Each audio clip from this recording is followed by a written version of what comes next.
வணக்கம் ஃப்ரெண்ட்ஸ். பேசிக்காகவே நமக்கு ஒரு டவுட் இருக்குது. நான் இன்கம் டேக்ஸ் ரிட்டர்ன் ஃபைல் பண்ணுமா? என்ன கண்டிஷன் இருந்தால் நான் இன்கம் டேக்ஸ் ரிட்டர்ன் ஃபைல் பண்ணணும்? அதற்குண்டான விடை தான் இன்றைக்கு உண்டான வீடியோ. ஸோ நம்மளுடைய YouTube channel Vamana training academy subscribe பண்ணிக்கோங்க, ஷேர் பண்ணுங்கள், லைக் பண்ணுங்கள், கமெண்ட் பண்ணுங்கள். ஓகே, வீடியோக்குள்ளே போகலாம். இன்கம் டேக்ஸ் ஆக்ட் பிரகாரம் நமக்கு ஒரு 9 கண்டிஷன் இருக்குது. யாரெல்லாம் இன்கம் டேக்ஸ் ரிட்டர்ன் ஃபைல் பண்ணணும் அப்படின்னு சொல்லி ஒவ்வொரு கண்டிஷனும் நம்ம பார்ப்போம். ஃபஸ்ட்டு கண்டிஷன் பேசிக் எக்ஸம்ஷன்.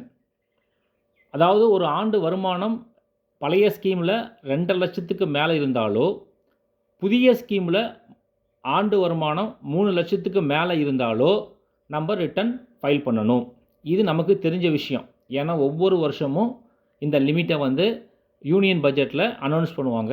ஸோ இது எல்லாத்துக்குமே காமனாக தெரிஞ்ச விஷயம். இதை தவிர ஒரு 8 கண்டிஷன் இருக்குது. அந்த 8 கண்டிஷனில் நீங்கள் எந்த கண்டிஷனை ஃபுல்ஃபில் பண்ணியிருந்தாலுமே நீங்கள் உங்களுடைய வருமான வரி ரிட்டனை தாக்கல் செய்யணும். என்ன கண்டிஷன்? சப்போஸ் நீங்கள் ஒரு பிஸ்னஸ் மேனாக இருக்கிறீங்க, உங்களுக்கு வருஷம் சேல்ஸ் டர்ன் ஓவர் பார்த்தீங்கன்னா 60 லட்சத்துக்கு மேலே இருக்குது.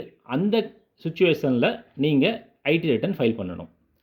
இன்கேஸ் ப்ரொஃபஷ்னலாக இருக்கிறாங்க, லைக் டாக்டர்ஸ் ஆர் லாயர்ஸ், அவங்களுடைய ப்ரொஃபஷ்னல் கிராஸ் ரெசிப்ட்ஸு வருஷம் 10 லட்சத்துக்கு மேலே இருந்தால் அவங்களும் ஐடி ரிட்டர்ன் ஃபைல் பண்ணணும். இன்கேஸ் சேவிங்ஸ் பேங்க் அக்கௌண்ட்டில் ஒரு 50 லட்சத்துக்கு மேலே டெபாசிட் பண்ணிக்கிங்க ஒரு வருஷத்தில் அப்படின்னா அவங்களும் ஐடி ரிட்டர்ன் ஃபைல் பண்ணணும். இதில் ஒரு டவுட் வரும். சில பேர் 2 சேவிங்ஸ் அக்கௌண்ட் வச்சுருப்பாங்க, சில பேர் 4 வச்சுருப்பாங்க. இதை பொறுத்தவரைக்கும் டெபாசிட் 50 லட்சம் லிமிட்டுங்கிறது எல்லா சேவிங்ஸ் அக்கௌண்ட்டோடைய அக்ரிகேட் அமௌண்ட் தான் இந்த 50 லேக்ஸ். நீங்கள் 4 அக்கௌண்ட் வச்சுருந்தாலும் 4 அக்கௌண்ட்டோட டெபாசிட்டை நீங்கள் ஆட் பண்ணி 50 லேக்ஸுக்கு மேலே போனால் ஐடி ரிட்டர்ன் ஃபைல் பண்ணணும், நாட் சிங்கிள் அக்கௌண்ட். அதே மாதிரி current account, business current account வச்சுருக்கீங்க, வருஷத்துக்கு 1 கோடிக்கு மேலே டெபாசிட் ஆகிருக்கு அப்படின்னா அவங்களும் ரிட்டர்ன் ஃபைல் பண்ணணும்.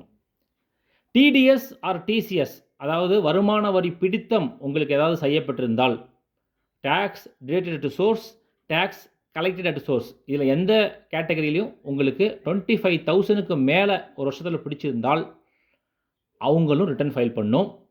இதில் சீனியர் சிட்டிசனாக இருக்கும் பட்சத்தில் இந்த 25,000 லிமிட்டுங்கிறது அப் டு 50,000 வரைக்கும் இருக்குது. 50,000க்கு மேலே டிடிஎஸோ டிசிஎஸோ பிடிச்சிருந்தால் சீனியர் சிட்டிசனும் ரிட்டர்ன் ஃபைல் பண்ணணும். அடுத்தது எலக்ட்ரிசிட்டி பில். உங்களோட வீட்டு கரண்ட் பில்லு வருஷத்துக்கு 1 லட்சத்துக்கு மேலே வந்திருந்தால் கண்டிப்பாக நீங்கள் ரிட்டர்ன் ஃபைல் பண்ணணும். ஃபாரின் போயிருக்கிறோம், ஃபாரின் ட்ராவல், அது எதாவது இருக்கலாம், டூரிஸ்ட் விசாவாக இருக்கலாம், ஸ்டடி விசா எதாக இருந்தாலுமே ஃபாரின் ட்ராவலில் ஒரு வருஷத்தில் 2 லட்சத்துக்கு மேலே நீங்கள் ஸ்பெண்ட் பண்ணியிருந்தீங்கன்னா கண்டிப்பாக நீங்கள் ரிட்டர்ன் ஃபைல் பண்ணணும்.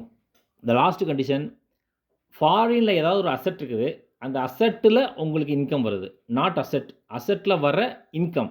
ஃபார் எக்ஸாம்பிள், ஃபாரினில் நீங்கள் ஒரு ப்ராப்பர்ட்டி வச்சுருக்கீங்க, அந்த ப்ராப்பர்ட்டியோடைய ரெண்ட்டு உங்களுக்கு கிடைக்கிது, அதை நீங்கள் இந்தியாவுக்கு கொண்டு வரீங்க அப்படின்னா கண்டிப்பாக அந்த இன்கமுக்கும் நீங்கள் ரிட்டர்ன் ஃபைல் பண்ணணும். ஸோ இந்த 9 கண்டிஷனில் எந்த ஒரு கண்டிஷன் ஃபுல்ஃபில் ஆயிருந்தாலும் இன்கம் டேக்ஸ் ரிட்டர்ன் ஃபைல் பண்ணணும். ஸோ இது உங்களுக்கு டீட்டெயில்டாக கொடுத்துருக்கேன்னு நினைக்கிறேன். ஏதாவது உங்களுக்கு டவுட் இருந்தால் கமெண்ட் கொடுங்க, கமெண்ட் செக்ஷனில் நான் கிளாரிஃபை பண்ணுறேன். தேங்க்யூ.